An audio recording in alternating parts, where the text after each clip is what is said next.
2 decades after the Cinderella story that catapulted him to the top, Sylvester Stallone remains a global icon. Rocky has prevailed over some very trying times. His life, which began in obscurity and was shaped by adversity, has been as dramatic as any Hollywood movie. On July 6, 1946, Sylvester Stallone was born in a charity ward at New York's Cornell Hospital. It was a difficult delivery. The doctors used forceps, which permanently damaged nerves on one side of the baby's face. The Stallones lived in a cold water flat in Hell's Kitchen, one of the grimiest parts of New York. His mother, Jackie, was an astrology buff, and she turned to the stars in Hollywood for a name. Tyrone Power was the idol of the day. Oh, yes. So when he was born, I thought his name will be Tyrone Stallone. It rhymes so beautifully.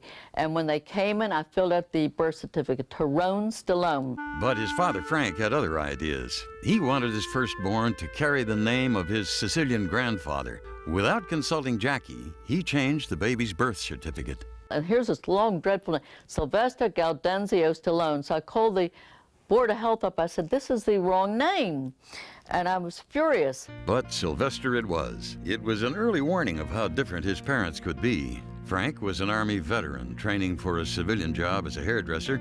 He was old-fashioned and traditional compared to Jackie, who was a beautiful young chorus girl at New York's Diamond Horseshoe Club. After the baby was born, Jackie went back to work. Sylvester was taken care of at a boarding house and returned home on weekends. The boarding house was also home to some young airline stewardesses. And guess what? All the stewardesses fell in love with him, and they took turns keeping him in bed with them. So he had a very early orientation. He cannot say that he wasn't loved.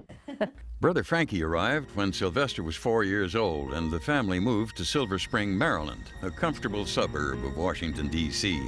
The family was better off, but Sylvester had a hard time fitting in. He was a skinny, insecure little boy with a speech impediment. I think most of the kids saw him as kind of like the funny guy, or the funny kid, the weird kid. Not funny, you know, from a comical, but who is that guy over there, you know? He didn't have a lot of friends, to be quite honest with you. A lot of people, and they made fun of his name, you know, Sylvester. So let's get rid of Sylvester. We know you don't appreciate being mocked and tormented, so we're going to give you a name that denotes power, prestige, individuality, and a hero complex. We're going to call you Binky. Now it seems like a joke, but the name came from a popular hairbrush, the Binky brush, and somehow it stuck. Through most of elementary school, Sylvester was called Binky, until his classmates came up with a nasty little rhyme. Some of the kids started calling him Stinky. So he did not like that name. He said, don't call me Binky anymore, because, you know, people were calling him Stinky. So, but to me, he'll always be Binky. Sylvester desperately wanted to blend in with the rest of the group, so he decided to call himself Mike, something he thought at least sounded normal. But the Stallone family would never be the picture-perfect family next door. His mother's personality was too flamboyant, his father's temper too volatile. I knew that his mom and dad did not have a real strong marriage.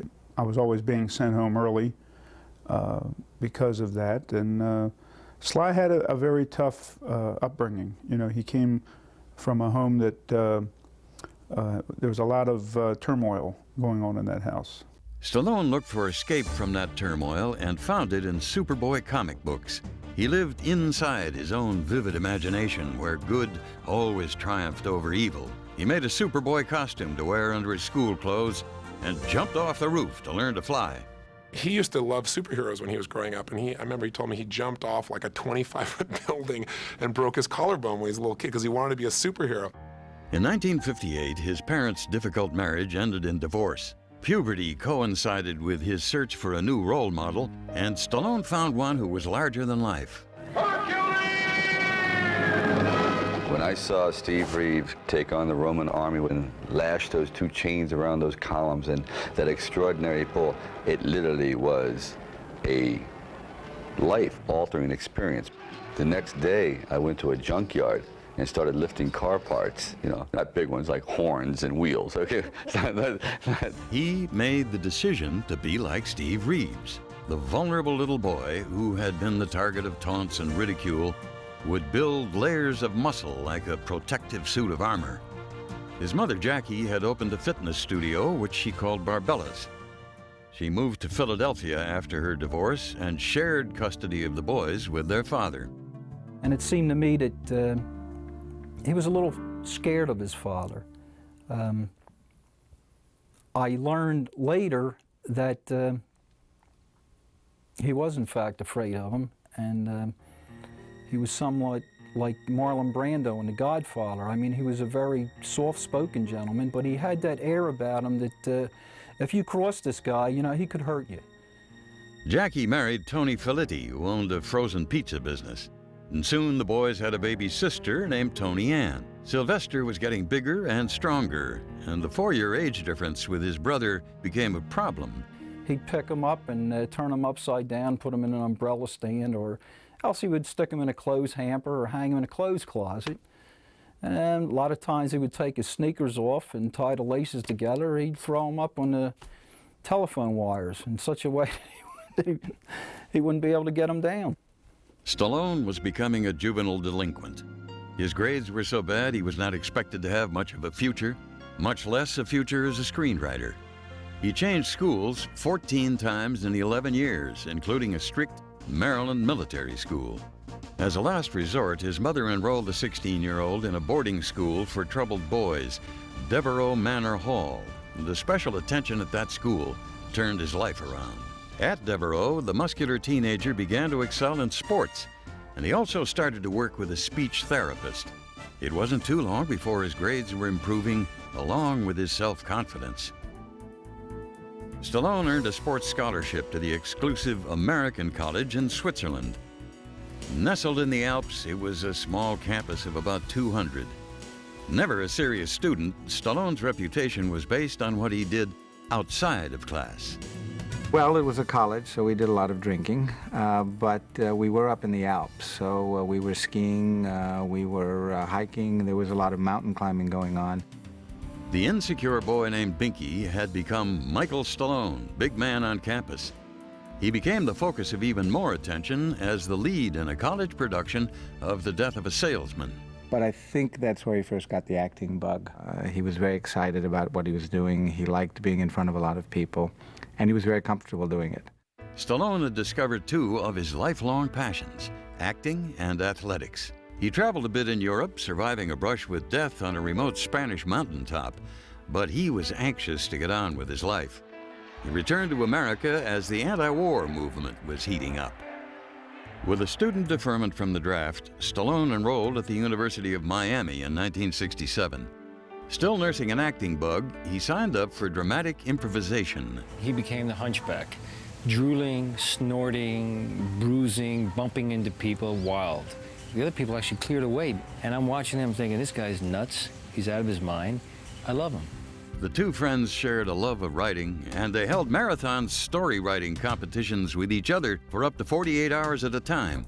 Stallone also focused on self-improvement. Sly had a slight lisp when I met him, and he cured his speech impediment. And he would sit for hours, because we shared he lived in the closet of my apartment downstairs for a while. When he got thrown out of his apartment, he'd keep this reel-to-reel tape recorder, and he'd just read Walt Whitman over and over again. I Sing the Body Electric. I heard that poem over and over. I wanted to strangle him. He'd keep me up at night. Stallone dropped out of college and moved into a $36 a week hotel room in New York City. He worked in a few off-Broadway plays and took a bizarre string of odd jobs to pay the rent. Stallone cleaned lion cages at Central Park Zoo. He sold fish at the Dover Deli, and he worked as an usher at the Baronet Theater, where he fell in love with a beautiful usherette named Sasha. He and Sasha moved to an apartment on Lexington Avenue, and for the first time he was using his real name, Sylvester, hoping it would help him stand out from the rest of the crowd. Most agents thought he just looked like another tough guy. One director didn't even think he was good enough to be bad. And we see Woody Allen, and he glances at myself and this fellow named Tony, and he goes, "Sorry, you're not intimidating enough." I went, that's a first. Okay. But Stallone was determined to convince Woody Allen he was mugger material. Then we bought some Vaseline and put it on her face and wiped it off so it had this shine. Then we put some Subway soot and messed ourselves up. So we tapped him on the shoulder and went, "Huh!" And went, "Oh, perfect. Got the job. Thank you." It was 1971, and Bananas was the 25-year-old actor's first on-screen appearance. Stallone was visiting a friend's acting class when he was spotted by a director about to make The Lords of Flatbush. I don't want to get married. Really, I don't want to get married. Besides, you're too skinny to be prick. You're too skinny. He added much of his own dialogue to the movie. He was playing a guy who used his swagger and his bravado to disguise a more vulnerable nature, someone a lot like himself. We spent a lot of time together on The Lords of Flatbush. It was like, somebody would be looking at him in, his black leather jacket. He'd go, "Hey, what is he looking at? I'm going to eat him for breakfast." And I would say, "Sly, probably that's not a great idea." The movie was a modest success, and when Henry Winkler hit it big as Fonzie on the TV show Happy Days, he used his friend Sly for inspiration. It means you got two choices. In the very beginning, when I first got the Fonz, I would think to myself, "Oh, I wonder what Sly would do. What would Sly do here?" Don't ask. His persona helped me form the Fonz. To go places, man, to really go places, you gotta have imagination. Sylvester Stallone was about to go places in Hollywood, but he had no idea what a rocky road it was going to be. It was 1974, and the boy from Hell's Kitchen packed up his life and moved to California. Everything was about to change, except for Sasha and his dog Butkus. The car they were driving gave out in Hollywood. His car broke down on Sunset Boulevard, and he didn't know anybody else in town but me, so he called me up. He said, "Hey, I got a problem. My car just blew up." I said, "I'll be right there." Sly and Sasha married and moved into an apartment off Hollywood Boulevard. Stallone found work in a few movies. He was a gangster in Capone, a gunman in Farewell, My Lovely with Robert Mitchum, and a hapless mugger in Prisoner of 2nd Avenue with Jack Lemmon. He was finally cast as one of the good guys, a police officer, on the TV show Kojak. I'll tell him just what happened, just like I told Lieutenant Kojak. Go on, Captain, what do you want to know? On Police Story, he shared the screen with another TV tough guy, Chuck Connors. What are you staring at, Elmore? They actually call me Rocky. I really prefer Well, the that. ID says Elmore. Elmore Quincy Cato. You think you can carry all that? Rocky, if you don't mind. Rocky was already more than just a twinkle in the screenwriter's eye. Stallone had been painting that character since 1973. It was done with hands and a screwdriver, and I didn't know exactly where to go with Rocky, so I couldn't put it into words, so I tried to put it visually and try to get his countenance, his feeling, his musculature, and then work my way into being more verbal. But the story finally fell into place in 1975 when he saw Muhammad Ali pummel a second-rate boxer named Chuck Wepner. He had already managed to impress a couple of Hollywood producers with his writing. We had an idea about doing a fight movie, and he said, I have a great fight movie. I think if we had told him we wanted to do a movie about pushing up daisies, he would have had a great pushing up daisies idea.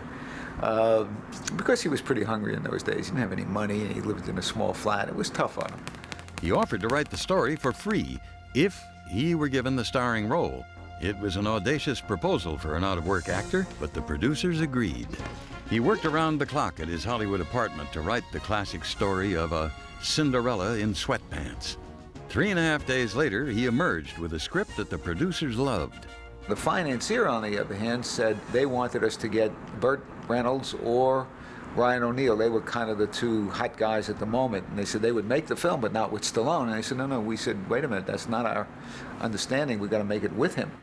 The studio decided to make the unknown screenwriter an offer he probably couldn't refuse. Big money. $50. Sasha was expecting a baby, and Sly was so broke, he was about to sell his beloved Butkus to pay the utility bill. The studio offered him $360,000 to give up the story.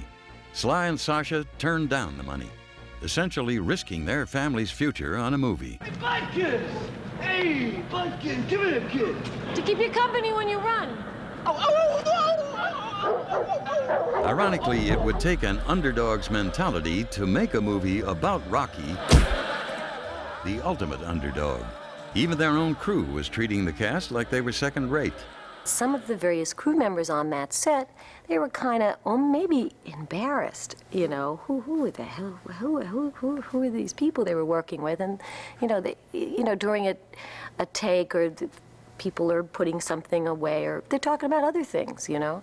And I remember Sylvester saying, "But they don't know. Nobody knows what they're making here." He did. You know, he kept that belief. Stallone also had to struggle to keep the pieces of his story together. The producers were running out of money, even though one of the most important scenes in the movie had yet to be shot. So the producer said, well, it's nice, but we don't have time to film it. You don't understand. It's the soul. It's the Achilles heel. It is the Cyclops' eye. It is something you can't do without. It's it, you know. I mean, who am I kidding? I ain't even in the guys' league.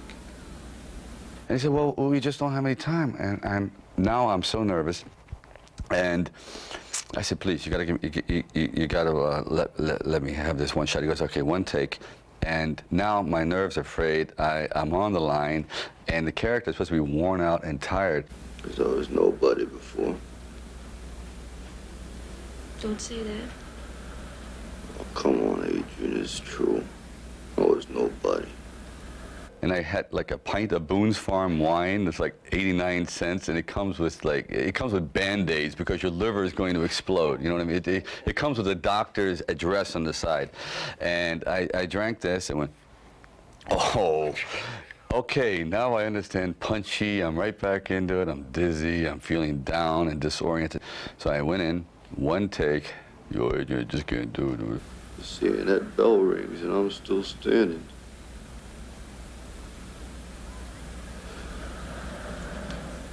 I want to know for the first time in my life, see? That I weren't just another bum from the neighborhood. I said, cut, take. Next day, the producers came out. Sly, that's our favorite scene. I went, thank God. Rocky opened in theaters and became a phenomenal hit, turning Sylvester Stallone into a worldwide sensation. Critics called it overly sentimental, but the $1 Million movie made $160 million at the box office and came to be considered a classic. At the age of 30, the boy from Hell's Kitchen was suddenly famous, enormously wealthy, and on the verge of making Hollywood history. Rocky was nominated for 10 Academy Awards that year, with stiff competition like Taxi Driver, Network, and All the President's Men. It won 3 major awards, including Best Picture. Rocky, Irwin, Winkler, and Robert Chardoff producers. In an unusual move, producer Irwin Winkler pulled Stallone on stage to share their triumphant moment.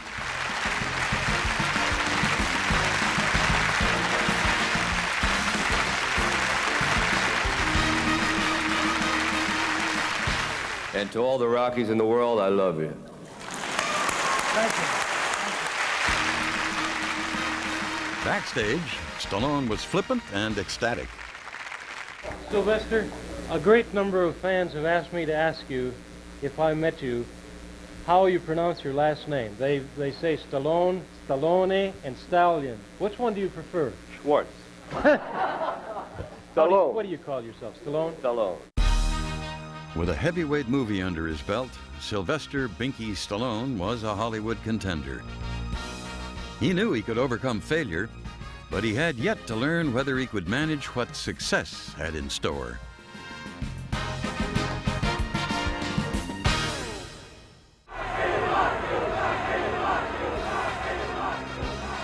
It was 1977, and Sylvester Stallone was on top of the Hollywood heap. But he was going to have trouble staying there.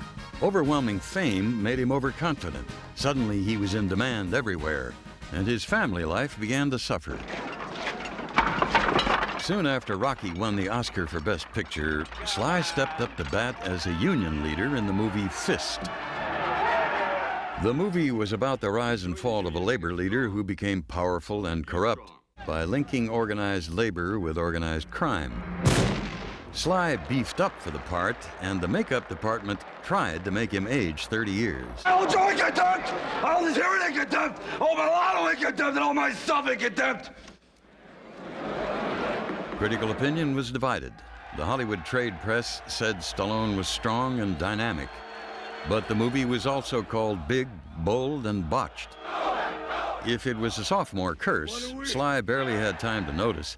He was already on location for his next big movie, Paradise Alley. Where'd you want this houseboat again? Houseboat in Jersey. Houseboat in Jersey. Well, listen, wrestling could be your passport out of the city real soon. It's a growing sport, I'm telling you. The story took place in Hell's Kitchen in 1946, the same year he was born. Sly wrote, directed, and starred in the film. And you better take a look at me, because I'm on my way uptown! It's uptown for Cosmo! Working so long on location began to take a toll on his family. Sly and his wife Sasha separated, and he began a romance with his co-star, Joyce Ingalls. The problem is, Bunch, it's just that nothing in my life is working right anymore. What am I, a broken heart? Paradise Alley was the closest thing to Stallone's heart since Rocky. And he was hurt by negative reviews which called it a crazy collage. But he bounced back to his winning formula and wrote a sequel to Rocky. I can get another job if I want it, you know? But do I want it? I mean, do I want to be doing something I ain't gonna be happy doing? Plus, you know, we need the money now, Buckus. He also went back to his wife Sasha in an attempt to patch up things at home. I was wondering if you wouldn't mind marrying me very much. What'd you say? If you wouldn't mind marrying me too much. Yes. I'd like to marry you. Adrian became pregnant in the movie, and in real life, so did Sasha. She later gave birth to their second son, Sergio, a brother for Sage. Would you sign it, please, to my good friend? In the movie, Rocky would face the kind of overnight fame and fortune Stallone had learned about firsthand. It's my first autograph. Thank you. You're welcome. The critics weren't thrilled, but Rocky II went on to make $125 million and became one of the most successful sequels in history. He invented sequels. He invented the whole sequel business as we know it today. I mean, he laid the groundwork for another whole business, another whole part of the industry that didn't exist prior to that. Career-wise, things were getting back on track. But privately, Stallone was riding an emotional roller coaster. He and Sasha had split up again. She filed for divorce while he made headlines with the leggy blonde actress Susan Anton. Meanwhile, Stallone felt he was on a treadmill to nowhere with his next two movies, Nighthawks and the wartime film Victory. When I was born, he was never there. You know, he was always working. He never had time to spend with his kids. You know, we'd have to go see him on the set. Stallone was lonely for his family. Soon his on-again, off-again marriage to Sasha was back on.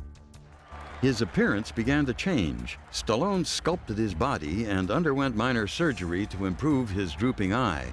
By the time he returned to Rocky, he looked more like a matinee idol than a boxer. In the opposite corner, he weighs in at a trim 201 pounds, Rocky Balboa. Stallone had been criticized for making boxing seem too brutal, but he thought realism was an important element, and he didn't change his approach at all this time around. I would try it two ways. One, going all the way to the end, but dipping out when we get back to real time. Okay. Rocky III rewrote Hollywood history again. Sequels weren't expected to do better than their originals, but this one did, making nearly $200 million worldwide. Oh, absolutely. Other stars were paying attention. I thought Rocky III had this kind of fresh life to it, and I felt that he knew he was the master of making a sequel work.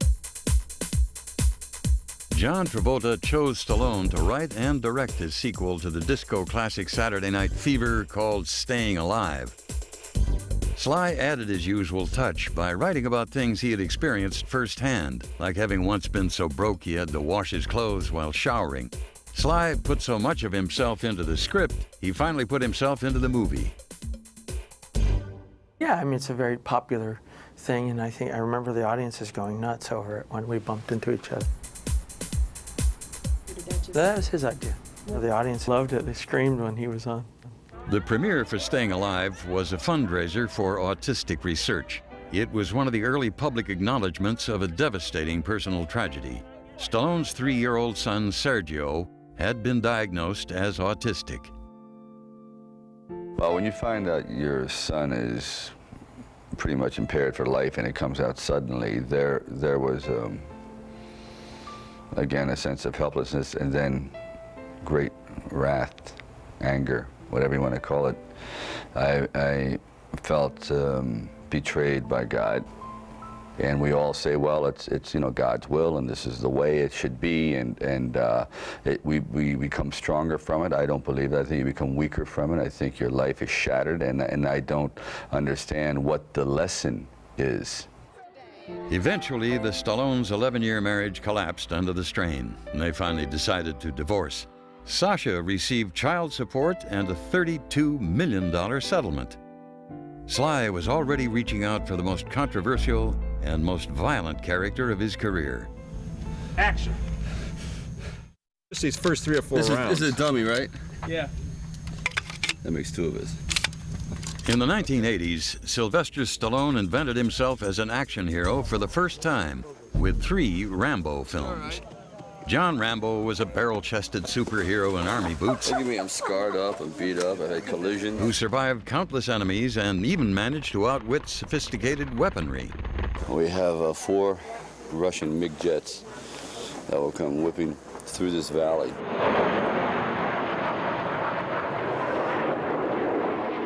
The 4 planes at the same level? Rambo's simple solution to complex problems transcended language barriers and appealed to fans all over the world, including politicians. And in the spirit of Rambo, let me tell you, we're gonna win this time.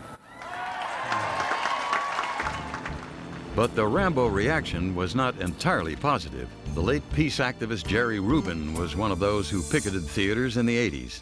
I thought it was one of the worst movies I ever saw, and I'm pretty objective.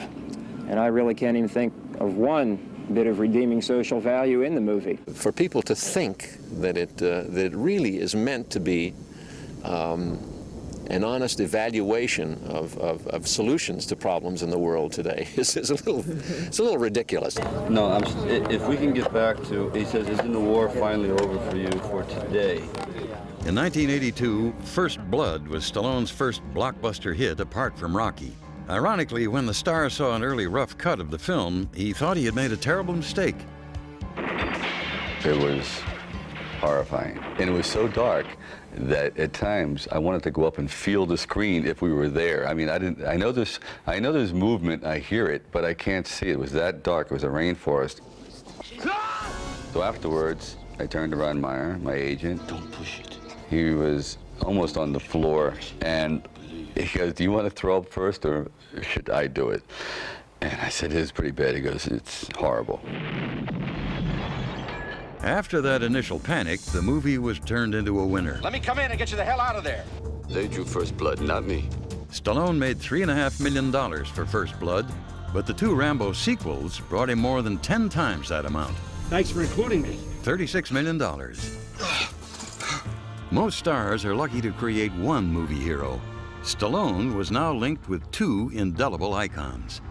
But one of his personal heroes was a world away from either Rocky or Rambo. Oh, Cuff. Hey, Link, what are you drowning down there? You know, you got to imagine, this is a guy that was teaching himself a new word each day so he could understand Edgar Allan Poe. He knows everything about Poe's life. He's fanatic about Edgar Allan Poe. And when I first met him, I thought, Rocky reading Poe. It's an interesting picture, you know? But he knows about his life, he knows about his death, he has a story about how he really died. Searching for another creative outlet, Stallone began to paint in earnest. He explored his 2 alter egos, Rocky and Rambo. Rambo is trying to run from his inner self. Is running from his own demons. A very prominent part of Sly's personality is the dark side. People think of him as this glowing light of optimism. He's a sun rising, when actually A lot of what Sly is the sun setting and going down and keep going down. I mean, that's a lot in his artwork. You know, they're very strange, depraved, dysfunctional creatures in his work. Though dark, his paintings proved to be popular, selling in the mid-5 figures. What's easiest for you, acting or painting? Painting is easier because you can always take the canvas and throw it away. The movie stays with you forever. One of the movies Stallone probably wanted to disappear was 1984's Rhinestone, co-starring Dolly Parton. He played a singing cab driver. Rhinestone was a tremendous disappointment to him. It was somewhat of an experiment. It was taking him out of character. I think he did things that were somewhat shocking to people, to think that the same person who played Rocky and Rambo also played this character in Rhinestone. Stallone responded to the movie's failure by going back to his tried and true champion in Rocky IV. This time, Rocky knocked out the entire Soviet system. Punch amazing willpower. Neither man backing off. He put his new girlfriend in the movie, a 22-year-old actress named Brigitte Nielsen. You have this belief that you are better than us. You have this belief that this country is so very good. She had managed an introduction to the star by sending him a provocative photo of herself. Rocky IV turned out to be the biggest Rocky ever, weighing in at more than $278 million worldwide. In 1985, Sly and Brigitte married. They made one more movie, The Ultra-Violent Cobra, but the Stallones' tumultuous marriage turned into a tabloid spectacle.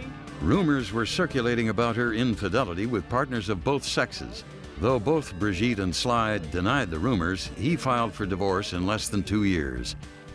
Stung by the breakup of his second marriage, Stallone admitted the whole thing had happened too fast. Never alone for long, Stallone dated a string of women. What's Rico Suave doing on the set? Come on. Until he met a beautiful 18-year-old named Jennifer Flavin. In public, he created a frenzy that even his ever-present bodyguards could not control. Nice looking approach shot. Sly took up polo playing with a passion. It was also his father's favorite sport, and they ponied up against each other for a memorable match. Oh, there it is. It's the two Stallones coming together. Stallone has always had a complex relationship with his father. Playing polo seemed to bring out their father-son rivalry. Here comes Sylvester. Little contact with the opposing player. We have a whistle. The first cheap shot and only cheap shot in the game was administered from my father to his son. Now, if that isn't biblical. If I really did what I did, you know, just a part of the game. Either you take it or you don't. I was expecting it. At least he didn't score the goal. That I couldn't live with. Sly later gave up polo in favor of golf. The beauty of this sport is that I'm never unhappy because at the end of every game, I go, thank God I didn't choose this for a living. He became a fanatic golfer, but the action hero was also beginning to pay a steep price for putting so much of his own movie muscle where his mouth was. I broke my nose twice, collarbone, knuckles, hands, ankles. I broke my collarbone twice again. I've cracked my vertebrae, cheekbone, feet. I might crack my patella. It sounds like a symphony of walnuts in the morning. Like, castanets, anyone? Yeah, I'm getting brutalized, it is. Kid, tell Sly went back to Rocky one more time in 1990. The low-budget feature that had given birth to an entire career now earned him another $30 million for the final installment. His son Sage played Rocky's son in the movie. I pierced my ear, and I put an earring with a chain, and he saw that chain hanging from my ear. It wasn't a good day for me, okay? What do you think? You me? You look like the daughter that I always wanted. What are you talking about? In 1991, Stallone joined forces with two other Hollywood megastars, Arnold Schwarzenegger and Bruce Willis, for Planet Hollywood. The franchise was a brilliant marriage of publicity and commerce. He has an incredible sense of humor. I mean, he is just hilarious. He'll have you cry and laugh and telling you stories. Stallone tried to capitalize on his sense of humor with the comedies Oscar and Stop or My Mom Will Shoot, but moviegoers weren't laughing. So in 1993, Stallone returned to the kind of spine-tingling adventure his audience had come to expect. Cliffhanger was a monster hit. Sly did the majority of those stunts himself. He was hanging out there in the middle of nowhere, hooked by some wires, climbing those mountains. I mean, it was pretty extraordinary. He gave up experimenting and continued giving audiences what they wanted in another action thriller, Demolition Man. His co-star was an unknown starlet named Sandra Bullock. Ain't she great? A real trooper. I hate that word. All right, a real pooper. That's great. Is that better? That's better. The two stars clearly hit it off and even managed to get into a little trouble in between takes. This dress was made out of little glass beads and by a jeweler, and it was a gorgeous dress. And there was a handbag that went along with it in the same material. And once again, it was late at night when Sly and I had obviously peaked on energy. And he goes, "Here, let's play your dress." So I sort of put my hands over my head and I posed as like the washboard, and he took the purse and he started rubbing it, and we were singing. And it cheered everyone up. But the next day, he comes up to me and goes, "Oh, I think we're a little bit of trouble." I said, "Why?" He goes, "Because apparently this dress cost $30,000 to make." Great. And by him playing the dress and me being the instrument, we destroyed the bottom half of the dress. Like, you're gonna see the scratches on the bottom of these little glass pebbles, was my response.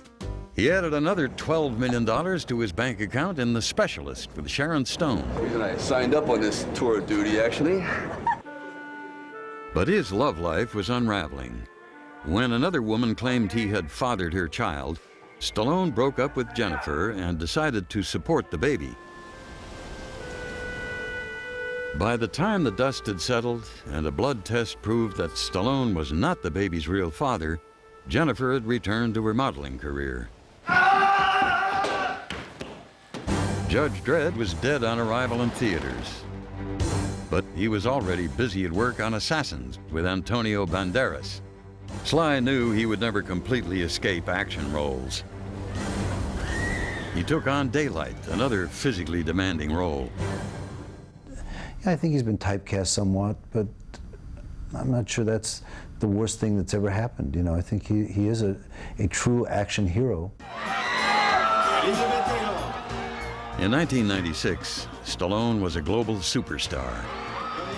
2 decades had passed since Rocky, Let's stick this face on a stamp. What do you think? and he marked the anniversary with a postage stamp issued in 5 countries. Huh? It was a sentimental tribute to a well-loved star. Sly's romantic life was about to come full circle. He reunited with his longtime love, Jennifer Flavin, and in 1996, she gave birth to their daughter, Sophia Rose. A prominent heart surgeon discovered the baby had a life-threatening ailment. She was in very severe heart failure, and she was not growing. Stallone, who already had an autistic son, felt an extra measure of grief and responsibility. Both he and Jennifer stayed round the clock at the hospital. Sylvester Stallone is, in private, he's extraordinarily sensitive, which again you would not expect from the macho action hero type of personality that people have come to expect. To everyone's relief, Sophia recovered completely. For Stallone, it was a spiritual reawakening. It's one thing to have a child, which is a glorious miracle, then to have a child recover from death's door. It's like uber miracle, ultra miracle. And then, so I renewed my faith in man's skill. It renewed my faith in modern day miracles. It renewed my faith in a lot of things. And it kind of, and then with Jennifer, it really took love to a new level, a plateau that I have never been before. So I have to thank that little Sophia Rose for that. Sylvester Stallone was determined to refocus his life, and he knew exactly where he was going to start.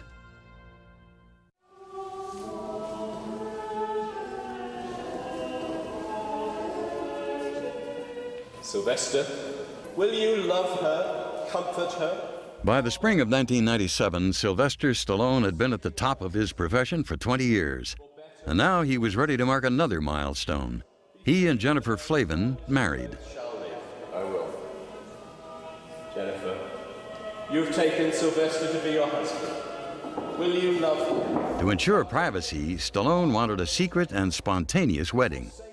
I said, just have your wedding dress ready at all times. So she's walking around like 6 weeks with this dress in the bag. She says, today? No, not today. Today? No. I said, I'll let you know. He arranged for an intimate yet elaborate storybook wedding at Blenheim Palace outside London, England, where Winston Churchill was born. Like everything else in the superstar's orbit, it was more than merely ordinary. I'd like to thank finding the most treasured woman on earth, anyone who's just put up with me and persevered is a genius of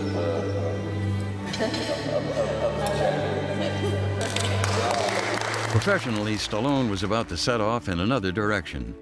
He packed down 40 pounds to star in the dramatic film Copland. I'm watching. I can see that. You got a crime rate here of about what? Lowest in northern New Jersey. In this movie, he didn't share the screen with any spine-tingling special effects, but with Robert De Niro, one of the greatest actors of his generation. You came to me, to my town, with all these speeches, and you're talking to me about doing the right thing, and I'm doing the right thing. What's going on? What are you doing? Oh, like 2 weeks ago. 2 weeks ago. This one, he was doing another type of acting, a so-called more serious, quote-unquote, serious acting. No, listen to me. You're IA. That's why I came to you. You can do whatever you want. Remember you came to me and said, you want to be a cop? I'm being a cop now. I'm here. I'm asking you for some help. I need to do something for you. He was trying to do something else in Copland, and I thought he was pretty good, and more than pretty good. It was a delicate balancing act. Stallone knew he was a valuable commercial commodity. His name above the title in an action movie could guarantee millions. But after 25 years in show business, he wanted to turn back the clock.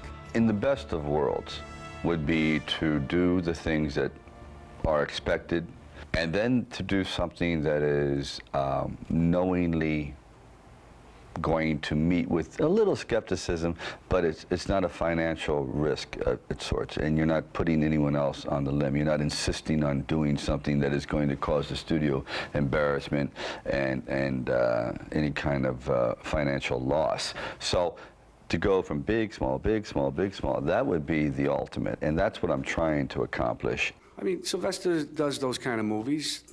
We understand that. That's okay.